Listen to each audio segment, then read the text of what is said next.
Hey, everybody, and welcome back to another installment of Let's Talk Local. Sponsored by, well, not sponsored by, brought to you by Farmington Virtual Recreation, which is it's a team effort between the Farmington Recreation Center and the Sycamore Park Community Center. At this point, you know how this program goes. Of course, we're going to talk to, a local person about something going on in the community. Um, I'm going to keep my intro short. There's not a whole lot of reason for me to talk about nothing. So today we're going to be talking to Stacie Voss with the Farmington Regional Animal Shelter. We're going to be going over some ways that they've adapted to the situation, adoptions. We're going to be showcasing some animals, so it's going to be really cute and a lot of fun. So feel free to share the live stream if you're so inclined. So feel free to share these animals with people you know love animals. And without further ado, let's hop over and talk to Stacie. Hey, Stacie, how you doing? Good. How are you? Hello. Good, good. I just wanted to explain. I told Stacie, or I want to explain for the people watching. You're used to seeing a banner at the bottom with the person I'm interviewing's name, and we had a bit of a snafu. Had to switch up at the last minute, which is why we're a little bit late on this live stream today. But technology isn't always reliable, but we'll carry on and we're gonna keep going. So, Stacie, you want to go ahead and let everybody know what it is that you do for the city? Uh, So I'm the director for the animal shelter. So I kind of run the daily operations of the shelter and just make sure that we're running smoothly. Great, nice and simple. I like it. All right. So, Stacie, the first question I have, of course, as I usually have for whoever I'm talking to, how has the situation we're in changed what you guys do day to day, or even behind the scenes, if you wanted to get into some of that? Sure. Big changes for us. Actually, a lot of them not so bad. Right. Um, so back when this started back in March, we were actually full. We had it full to capacity shelter. We were facing some tough decisions. It was not a good situation. After COVID kind of hit and everything shut down, we sent out a press release and we did some fee waived adoptions to get some animals out. We discouraged intake, just saying, hey, if you find other means to rehome your animals, or if you find a stray, look for its owner in the community instead of bringing it in. And so that really impacted our intake in a positive way. We didn't have so many animals coming in. And then we just switched kind of everything to appointment. Um, the only other sad part is we had to discontinue our public spay and neuter program, and that is continued to be discontinued, basically because of budget at this point. However, everything else we managed to keep open by appointment only. So we're doing adoptions by appointment, intake by appointment. We have dog and cat food available. If people need help, we have that available. You can just give us a call and let us know when you're coming. We'll run it out to the parking lot to you. So we've had a lot of silver linings in that our intake has been down. So we've been able to focus on the animals a lot more. We've been able to do some cool medical things that we wouldn't normally be able to do during this time of year. Do some deep cleaning projects. Right now, we have a steady flow of animals coming in, and just about the proper amount of staff to care for them. So we're hanging in there. Now, I just wanna to make sure that somebody else might have this question too out there. You say cool medical stuff. You don't mean like some Jurassic Park genetic breeding a cat with a T Rex sort of. I'm just kidding. That's a dumb question. Don't answer that. No, it's we do. So we've treated a lot of dogs that are heartworm positive. That's a common thing here in our area, and it's kind of an intensive treatment. It's at least 30 days. So if we don't have the room or the fosters, we don't always get to treat those dogs. We've done some amputations. A lot of animals with broken legs and done some amputations, but they've been able to find homes and just things like that. That's the kind of cool medical stuff. So you guys you do stuff like that in house? If we can't fix everything, but there's Right. some stuff we can fix. Yep. I did not know that. Kudos to you guys. That's a lot more. I knew you guys worked hard for those animals, but that's another level. I had no idea. That's insane. That's cool to Yeah. find out. Our medical team is amazing. Like I said, we can't do everything, but what we can do, we will do. That's awesome. So you mentioned you guys are still doing adoptions, and you said it's by appointment. So what kind of process? Like, what does someone need to do if they want to set up an appointment with you guys? Sure. So we have our available animals are always online. You can go to the City of Farmington website. Sometimes that doesn't work very well on your phone, but there's another website called Pet Tango. It's PETANGO. and see our available animals. So check that out first, because if there's not an animal that you're interested in, just kind of not really prudent to set up an appointment. So go to that first, check out our available animals, and then basically just give us a call. We're able to handle most appointments. We have openings every day, so we just try and keep it to groups of less than 5, and we have like one family looking at cats and one family looking at dogs at the same time, and then so there's not so many people in the building. So to make it easier on you guys, if someone does set up an appointment, it's a lot easier if they don't bring the whole family. Just have one or two people come in. I assume that would be a lot easier for you guys than having everyone come in. So Um, it depends. Like, we want people. Sorry. city employee, that's how it goes. Right? No, we want people to, like, if they have kids and stuff, we want them to be able to meet with the animals.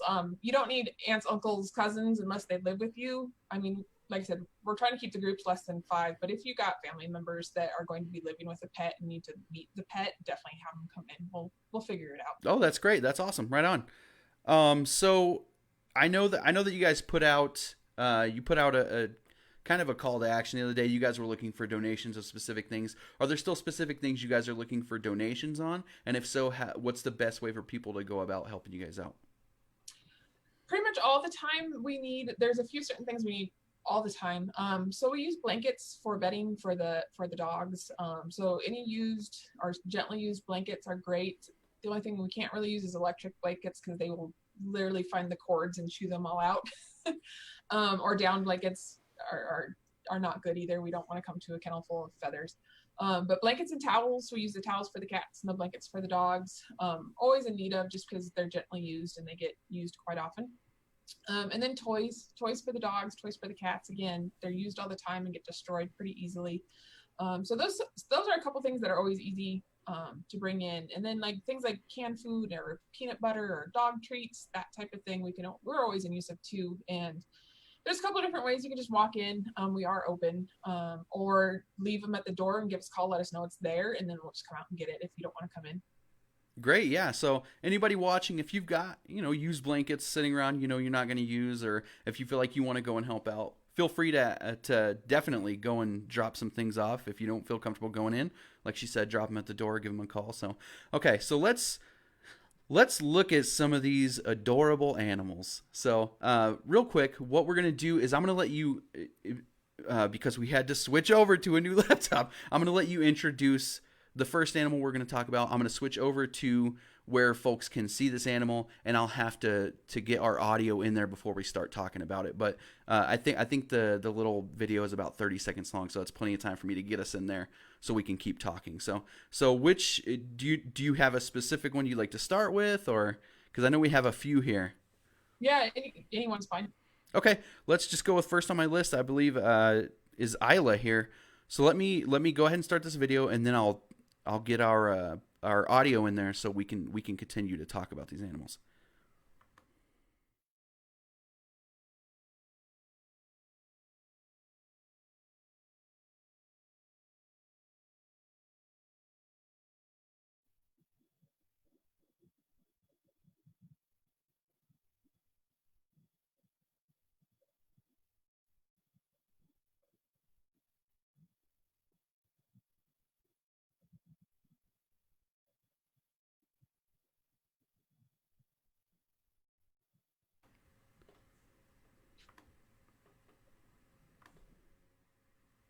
You know what? It's going to be easier if we just do it this way. I'll just cut back to us every time. Okay. So that was Isla. So I noticed that Isla has these really pretty eyes. Of course, is the first thing you notice about Isla. Are there any other things about Isla that you'd like to point out and showcase? Sure. She's about just over a year old. She was actually adopted from us as a puppy and then recently returned. I think she just had too much energy for her family. She's super playful, super happy, super fun. I know a lot of people are going out there being active, especially families right now, just being more active than ever. And if you want kind of a dog to join you on those activities, would be a great companion. She's just, like I said, kind of super happy, playful dog. She's a nice medium size. And yeah, with her gorgeous blue eyes. Alrighty. So I believe my next one that I have here is Leslie, and Leslie is also a pup, I believe. Not a dog. is what Leslie is. So let's take a look at Leslie, and then we'll jump right back and talk about her.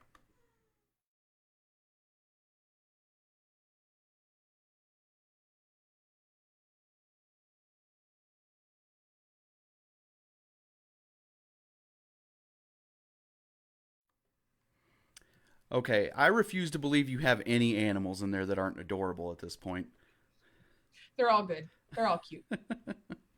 So that was Leslie. Do you? And I suppose I should have asked with Isla, and you might have mentioned, and it might have flown past me. Do you know the breeds of some of these dogs, or do you just have to guess sometimes? So we guess. It's really breed identification is really interesting, and it's so funny that people are really concerned. Like they want us to name breeds, and we're like, they probably have like 10 different breeds in their history. So a lot of times it's just a guess, and we do have like sometimes we just say mixed breed, and that's all we can really say. Um, Leslie and we think Leslie and the next dog Lula, we actually think they're like a mother-daughter pair. They were found strays together and brought in together, and they're both black and white with again gorgeous blue eyes. But Leslie's about a year old. She's probably a little bit more shy. They're and both Lula and her are both shy, but they're super cute and sweet. They probably just need a little bit more time than your average dog to adjust to a new home. But they're awesome, and their eyes and their coloring is just gorgeous. So they just need somebody to give them a little bit of a chance, and boost their confidence a little bit. So I have a question. You said you guys think they might be a pair. Do they have like a connection with each other then, or would they be okay in two separate homes, or do you have an opinion on that? I don't know. They did come in together. They were found stray together, and they do have a bond. But right now they're housed separately because sometimes when they're so shy, they actually do better separated. So they're separated right now. So they would be fine going to different homes. Just given enough time, they'll be okay. Okay, let's take a look at Lula real quick.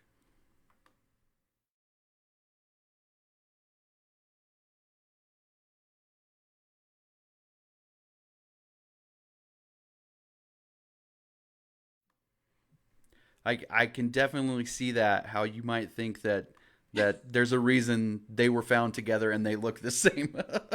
Yeah, and like Leslie's a year old and Lula's like 4, so I'm thinking mother daughter most Right. likely. Okay. Now I believe the next one on my list here I have is I think it's pronounced Malachi, right? Yeah. Okay. What's you got a guess on this on this breed? Oh man, there's probably some shepherd in there, but he's not very big. So maybe some cattle dog and some shepherd and some of those working breeds probably. So man, I almost feel like I'm buying a car. I'm like, do you? So what make and model is this? Oh, well, it's a mid-sized Shepherd. So, That's perfect. all right, let's take a look at Malachi.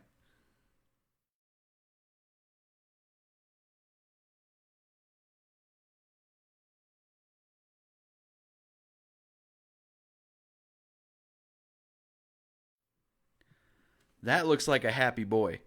He is. He's young. He's less than a year old, like around 11 months. Just again, energetic, super playful, super happy dog.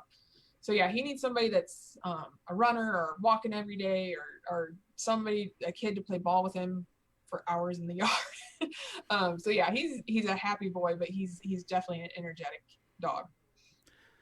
So, I hope everybody heard that. If you have an active lifestyle, this is the make and model dog for you, 100%. Okay, now my next one here is not a dog. We No. have Nellie, who is a cat. What? Another random question. What's sort of your ratio of dogs to cats to anything else you might have that comes in? We're actually about 50-50 with cats and dogs, maybe a few more dogs than cats that come in per year, but we're usually about a good 50-50 split. And then our others, we get rats, rabbits, turtles, hamsters, guinea pigs, all that stuff. We don't have any right now, but we do get them in occasionally times throughout the year. Just because I'm curious, has anyone ever brought in a fish? Yes. We had some goldfish that needed a new home. And you guys rehomed them.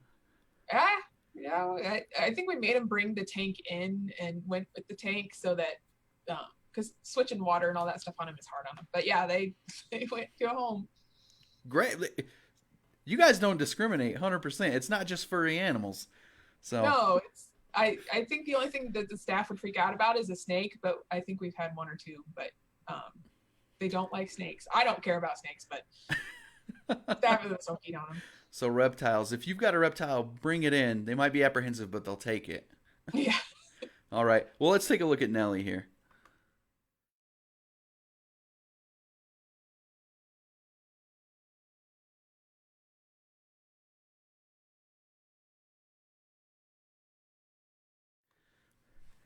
I can tell you with 100% certainty because I know some cat people. It doesn't matter what a cat looks like when they see a cat, it's an automatic reaction of like, I need that cat. So, Right. No, Nellie is super sweet. She's about a year and a half. She was surrendered due to the health of her owner, unfortunately. And she's quiet. She actually lives in. We have two rooms that we call our social rooms, where we can have multiple cats that live in those rooms. Um, and so she lives in there, and she has lived. We've had other cats in there with her, but she's just shy, and so she needs a little bit more time. But we have a volunteer that goes in there with little tuna treats, and she'll come out and and take the tuna treats and stuff. So she's just a little bit quiet, but she's been here a long time. I think she's our longest term cat, so she needs a home. do you guys see more so like on let's say like maybe just an average basis, do you see more cat adoptions or more dog adoptions usually? Usually more dog adoptions. Um, and usually it's always the puppies and kittens that get adopted first. It's the adults that tend to be here a little bit longer, but we try and move them through as quick as we can because the whole point is for them not to be in a shelter. It's an extremely unfamiliar, unnatural environment. So we'd rather see them in a home. But yeah, those kittens and puppies get adopted pretty quick. And we do have them available. Our puppies are getting adopted like right away. And kittens, I think we have like 5 or so right now. And then we have some adult cats. So, and we have, didn't bring a picture, but we have some kittens that are special needs that are going to be sight impaired to blind. But they're super cute. And for some reason, I just fell in love with this litter. They're adorable, adorable kittens. And they have, I don't know what happened, probably genetic or virus when they were growing up. But their eyes are just a little bit sunken in and tiny and they can't see. But so they're going to need a special home, but I just want to put it out there because they're super cute. So on that note, I know that you sent me some pictures of some foster puppies. Now, fostering animals, is that like a program that you guys have that people like? Do they have to come in and like apply for, or how does that work? So fostering has been amazing this summer. Usually it's kind of a struggle for us, but this summer, due to COVID and I guess and people being home, the response has been great. So yeah, we have a foster application. It's a pretty simple application that people fill out. And we do request that fosters are just within San Juan County. We can't really do out of state right now, especially with everything going on. But so our foster program varies. A lot of times it's those young puppies and young kittens that are too young to be adopted. So they, instead of sitting in a metal cage for weeks on end, getting them into a foster home where they can be socialized, loved on, and just well taken care of, that's ideal. And then we do have some of these medical cases, like I said, heartworm dogs. We have a couple of cats. One poor cat got surrendered because it got bitten by a rattlesnake, and we cleaned up the wounds, and he needs to go to foster just so we make sure that those wounds heal. So a lot of times it's medical or baby babies, or occasionally a behavioral foster if we have a dog or a cat that just is not doing well here. We like to see how they're going to do in a home. Program's great. We provide medical care, supplies, food, litter boxes, whatever you need. We pretty much supply. You have to unfortunately clean up after them and provide them some TLC. You don't So, send a staff member to their house with them? no, not yet. What kind We'll of see. program is this? So, but you get the joy, especially like if you can't commit long term. And then sometimes we have moms with babies, which is funny because people don't usually take those as much, but especially with cats, mom cats do all the work. Like you don't have to do anything. So yeah, fosters are awesome. They help us so much. And this summer we've been able to send more out to foster and save more lives because of those fosters. We I hate to say this, but we're not always able to save those bottle babies that come in without mom. We aren't staffed 24/7. And those guys need feedings every couple of hours and just really intensive care that we're not able to do. So if we don't have fosters, we can't save their lives. And so this summer has been awesome because we've been able to get a lot of those bottle babies out to foster. Well, I definitely hope that this getting out, because this isn't even something I would have ever thought about, that you guys have an animal foster program. So hopefully, it reaches a few people that can then in turn be like a foster program. Well, I can do that. So, and then I hope you guys see some definite return on investment as far as this video goes with that. So, the application for the program, do you guys just have that in house, or can that be found online? It's online. It's on the City of Farmington website with the animal shelter. And I think there's a tab called foster and it's right on there. Okay, so anything you could ever need regarding the animal shelter, just and that's the URL for that. I'll actually put it in the comments after we finish the video, so that way, if anybody's curious, you can just click right on that and it'll take you right to that page. So, so these puppies that we're about to see, are these puppies foster puppies you currently have available that need foster homes? They're in a foster home. Oh, okay. Right now. So this is just an example of some adorable puppies you could foster. Exactly.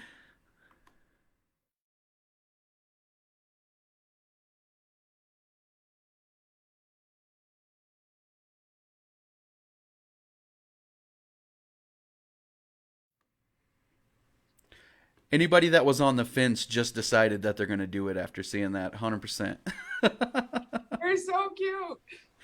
So, I have another question and I know I tried to get you the questions beforehand, but this is not one that I thought of until we were talking just now. So, as far as somebody who has been doing what you've been doing for a while, I know that there are some people out there who think about everything before they go and do something like adopt a pet, and some people, I'll put myself in this group, can be a little more impulsive. What are some really important things you think need to be thought about before people come in to adopt an animal? It's a great question. Really, to me, there's two types of pet owners. There's one that is willing to accept a pet in their life, but they don't want to change anything about their life. They have their routines and they have their schedules, and they want the pet to fit into that. There's other people that are totally willing to rearrange their life to make their pet happy. I didn't know I was one of those until I got a dog that I literally had to walk 3 miles every day so that I could even stand her. Like lay down, just sleep once in a while. So if you're a little bit more strict and rigid in what you're expecting from your pet, I really adopting an adult animal is really the way to go. You get to know more about their personality. They're a little bit easier to adjust. I know I said to myself, I'd probably never do a puppy ever again because you don't know what you're getting. But with adults, they change. Obviously, their personality comes out after they're out of the shelter. But really, if you spend some time with them and you kind of know what you're looking for, that's going to help. If you're willing to kind of do whatever, you can adopt whatever. If I just suggest, it's always looking at your lifestyle, and a lot of it is activity, especially with the dogs. If you're a couch potato and you want to sit and watch Netflix all day, probably don't get the Border Collie or the Heeler or the German Shepherd. Just a suggestion. Get the pug. Yeah, get the pug. Exactly. We don't have too many of those, but we do have some really quite mellow dogs. And with cats, it's how often you're home. And it's really, with the cats, it's some of them are really outgoing and gregarious and will love on you the second you walk in the door. And the other ones, they tend to hide a little bit and they're just a little bit quieter. So with the cats, it's just kind of knowing what type of personality, if you want the super outgoing personality, or if you're okay with a little bit more of a shy cat. Those are the big things. But yeah, it's just looking at your lifestyle and what you're willing to change or adjust and help that animal fit into your lifestyle. Are there any maybe one or two specific examples you can think of that maybe you've heard people mention, or maybe something you've experienced yourself where it's like, this is 100% not something I considered before I got this animal, and I didn't think it would be an issue but it's something I'm going to have to spend more time on. Is there anything that comes to mind when thinking about an issue like that? Um, yeah, I can't really think of much. I think it's and the animals change throughout their lifetime. I'm kind of experiencing that right now. I have two senior dogs. So where they used to go hiking with me and we used to go out all the time and car rides and all this stuff. I mean, right now we get in the car, do our 1.5 mile walk, and they're done for the day. So it's been changing my lifestyle a little bit, that they're at home by themselves a little bit more because I'm out and being active. But I borrow other people's dogs to go hiking now. So there's that. So yeah, it's just realize that the pet will change over its lifetime, and your happy-go-lucky trail dog that is go go go 100 miles an hour, that's not going to last forever. And so just willing to give them a space to take it easy as they get older. And there's just medical issues that pop up, and being prepared for those medical issues, that's probably a big one that people don't think about. Emergencies happen all the time. So just having a little nest egg or a little bit prepared to say, okay, well, if this happens, I'll just slap it on a credit card or do what I need to do to get the medical care. So just considering the fact that, yes, the animal's going to change throughout its life, and it's going to need to have different requirements throughout its life. And then just being able to be prepared for those emergencies, whether it's dog barking, whether it's like a COVID-19 emergency where you yourself have to go into the hospital, so having to like backup care for your pet, or that pet having a medical crisis or some type of emergency that you're going to have to be prepared to take care of and pay for. Yeah, no, that's really good. And the first part of that you were talking about is not something, again, not something I would have ever thought about. You should expect your pet to change over time, just like a person would. I mean, we don't keep pooping in our pants when we get old enough not to. So we kind of start that way and end that way, but not so much in the middle. yeah, yeah. So, so are there any? I'm trying to think how to word this question because I think it's relevant.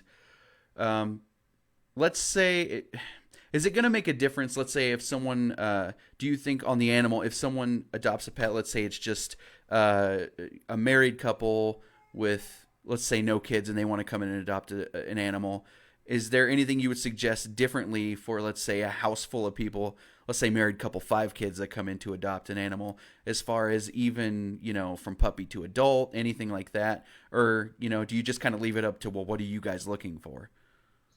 I like to consider people hopefully are adults and think about these things and make good decisions for themselves in general. However, if they want some advice or they want to have specific questions about the animals, we're willing to talk to them. That the big family, the shy dog probably isn't the best idea.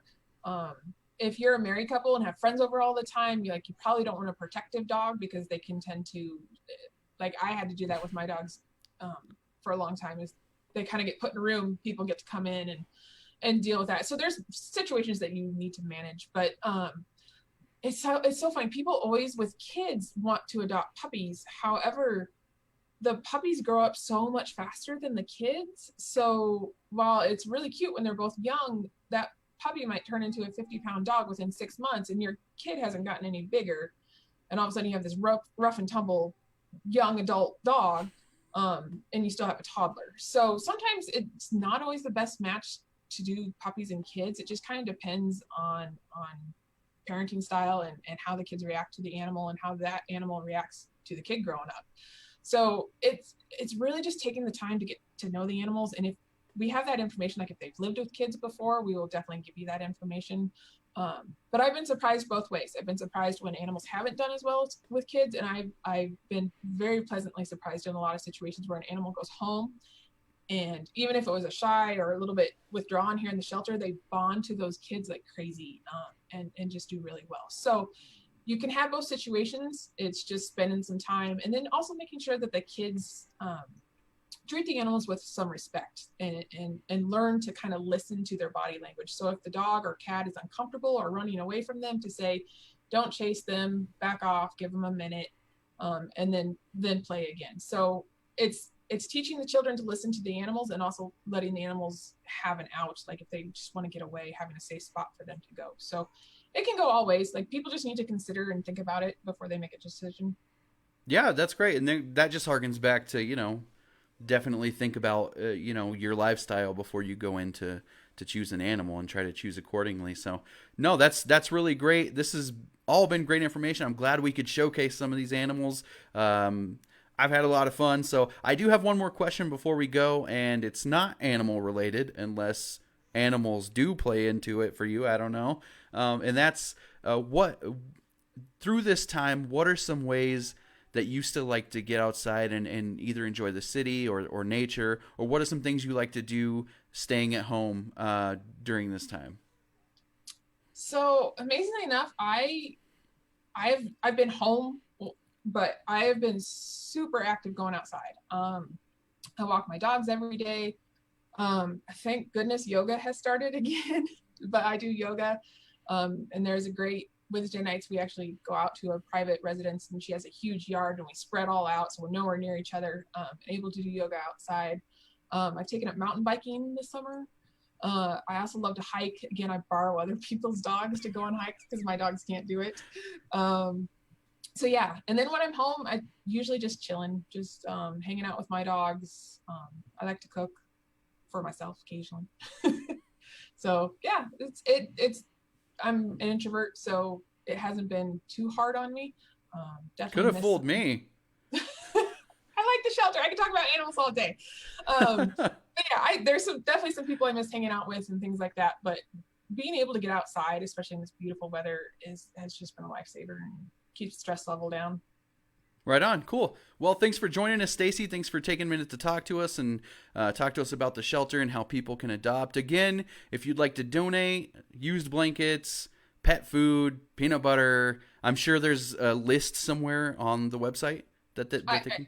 I think so. I think there's a wish list. Yeah. Great. Cool. Alrighty. Well, thanks for joining us, Stacie, and we'll talk to you soon. Thank you. Bye. All right, and thank you for joining us.